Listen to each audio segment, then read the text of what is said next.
So, Randon, we're into, I guess, now starting year 6 to the Shanahan Lynch regime. I think we have a large enough sample size to see what this regime is good at when it comes to team building and the draft and the type of decisions that they made in free agency. So if you were to assess the 49ers regime, and I put draft prowess here, but I also want to go overall with their ability to just team build, bringing in free agents, things of that nature. How would you assess this? What would you say are their strengths? What would you say are some of their weaknesses? Yeah, I mean, so first, I would just flat out say my philosophy of how I would or prioritize positions is a little bit different. Obviously, they prioritize the D line. I'm more of a coverage guy. But as far as what they've done, like they've had some hits, some really good hits, and they've had some misses. Let's start with the draft. So those late round picks, like they seem to hit one every year. Elijah Mitchell, they've had Kittle, they've had DJ Jones, et cetera, et cetera. But they're right around 50%. So I went through every single draft pick, and I did it based on how successful I thought the player was for where they were drafted, right? So if a 7th round pick like Richie James, I thought was a successful pick. 7th round pick, he had multiple seasons on the roster, kick returner, punt returner, played almost every year he's been drafted outside of this year, and had 3 touchdowns. And so for a 7th round pick, often who don't ever see the field, I felt like that was a successful pick for the 7th round, right? Whereas a first round, if you're a first round pick, you have to have a lot higher acumen on the field to bigger impact. Yeah, to be guarded a successful pick. So based on my just my opinion, they were 20 for 40 and overall in all their picks. So 50% in their early round, which is rounds 1 through 3. They were 7 for 17. That dropped off to be 41%. And then, but in the first round, they were right around, for me, 4 for 7. So a little bit over 50% in the first round. So I know some people don't like Mike McGlinchey. I think that's a successful pick. He was a starter every single year. He was top 5 in run blocking. Yeah, his pass blocking leaves stuff to be desired. But when you're a starter every single game, and outside of this season with him missing the whole lot, I think it was a successful pick. Could they have picked somebody else and got a better pick? Sure, but I think it was successful overall. Obviously misses in Solomon Thomas and Reuben Foster, but overall they've done a decent job with their first round. But the only player that's really that's made the most impact so far has been Bosa. Obviously with him, and even he missed a year. So I think you're looking at the hardest year for them in the earlier rounds was their first year, right? So I thought they went 0 for 4. And so when you go 0 for 4 in the first round, those are the people that are supposed to be making an impact on your team right away. The team obviously in 2017 was garbage. And so like those picks would have made a huge impact in pushing us up and the ladder right away. As there's been rumors flying around of Hugh Jackson, losing on purpose. We could have got Myles Garrett, all that kind of stuff that could have changed it. But based on the picks that we had, didn't really make an impact in the first year. When we saw that this year, like if we would have drafted Creed Humphrey over Aaron Banks, like how better would have our team have been, right? And so if we would have gotten full starter from Trey Sherman all year, and he was a complimentary back to Elijah Mitchell, would our team have been better? So there's a lot of hypotheticals in there. And like I said, it's my opinion. But, if you go based, I did this draft results from 06 to 16. I did every first round pick, whether they Pro Bowler, were they an All Pro and all this kind of stuff.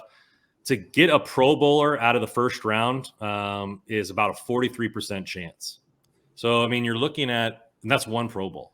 Mm-hmm. So, I mean, which is voted on, like you could maybe not even deserved it, all right, or whatever. But that's a pretty low percentage. And so the fact that I think they're 4 for 7, maybe other people think they're 3 for 7, we're right around the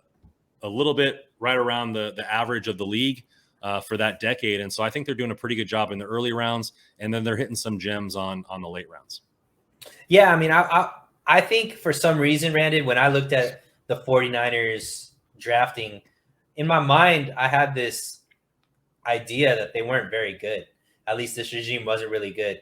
And then I actually did some research and looking at it, and I saw that every single year they were able to get one or two impact players, like Mhm. people that were all pro level or had the capability of being all pro. Like that 2017 year, clearly that first round was a bust. But then you found George Kittle in the 5th round, Yeah. right? 2000, the next year, I think you got Fred Warner. The year after that, you're getting Debo. The year after that, you're getting Ayuk, and so that like are Ayuk.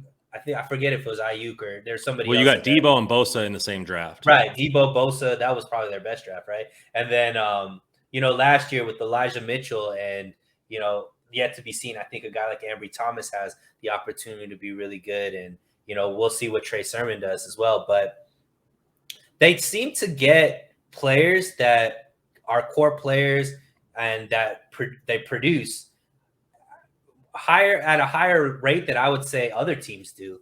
So I think overall they do, really well with it. However, I think they do better at certain positions than they do at other positions. Right? So when you look at I look at who are the top offensive linemen on the team. You would probably say Trent Williams, Laken Tomlinson, Alex Mack this season would probably be your top 3. Those 3 weren't drafted by the team, right? They drafted Aaron Banks in the 2nd round this year. He didn't get not one snap this whole season. Mike McGlinchey is there. They got him in the 1st round, who I agree with you. I think he gets a lot more flack from the fan base than is deserved. I don't think he's as good as he probably should be in pass defense or in against the pass rush, but he's elite against the run. So you got to say he's a good pick. However, he's few and far between, right? The other offensive linemen haven't done very well. So, but then if you look at linebacker, Dre Greenlaw, Fred Warner, Azeez Al-Shaair, like they're really good at picking linebackers, and running backs. You look at, the running backs that they get, they're pretty good at that as well. So what I was trying to get at with this question is, it seems like maybe after 5 years of seeing where the 49ers hit and where they miss, or where their scouts do well at, where their scouts might not do well at, their strategy, I think, could be changed when it comes to specific positions. Like maybe at corner, linebacker, running back, maybe you go after that in the draft. But when it comes to maybe somebody like offensive line, maybe that's something that you go in free agency versus taking a flyer on a draft pick, just because the track record hasn't shown that much success at that specific position. What do you think about something like that, Randon?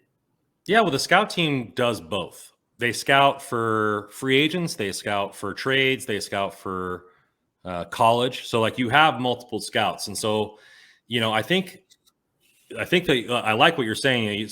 They're not afraid to bring in players. I think for me, the biggest deficiency for them has been when they find out they like a guy, sometimes they overpay. Like they don't even like Jerick McKinnon, right? Mm-hmm. They liked him so much, they way overpaid for him. And even if he played all 3 years, I don't think he would have lived up to that contract. Right. And then I love Juice, but like there's only 3 teams that use a fullback in this league, or 4. And like, you don't need to pay him $5-6 million a year. I don't think, maybe the market is higher than I think on a guy like that. But I also like the way they've adapted, right? So in the beginning, like they would only look at corners that were 6'3" and had long arms to fulfill the cover 3 requirements. But then they took a chance on Jason Verrett, who's a smaller corner who could play man, right? And they maybe valued Mosley, who is a man, is more of a man corner, and Ambry Thomas. And so maybe they've changed their philosophy a little bit, and they've kind of adapted. As far as like whether they're better drafting at